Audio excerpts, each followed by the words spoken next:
Неговата земя, България е нарекал чужда земя. Също така той е основал, говори за Македония, Пирин, Вардар и Егея. Ето вижте думите му.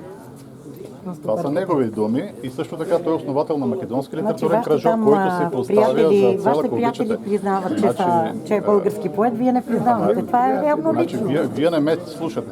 Той е македонец по самосъзнание, който пише на български.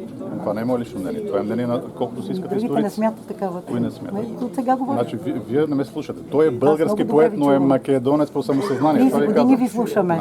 30 години ви слушаме. Да vraćame, očekujete problemi ovde? Айде сега. Моля ти се, човека е прав. Мани на Стойко. Ако си лежал в затвора. Стойко.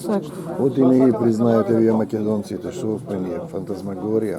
О, Боже. Аз баба ми е от Перови, що да кажа са? Как да се... Човечки не признават. Какво да се делиме?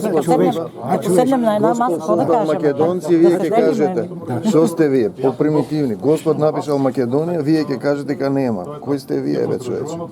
Абе, не ви е страх от Исус Христос. Ма вас не ви е срам. Ние сме македонци, никога не мразим. Ние сме македонци, ама български македонци сме ние. Вие изопачихте цялата история. Що се казвате Северна Македония? Човекот защо се оставиле в затвор. Защо приехте? Защо се казвате Северна Македония? Пред Исус Христос. Македонија е измисла Исус Христос, не е ваша. Вие оно гурците, то гурци и други се. Фикс идеи шизофрени идентитети.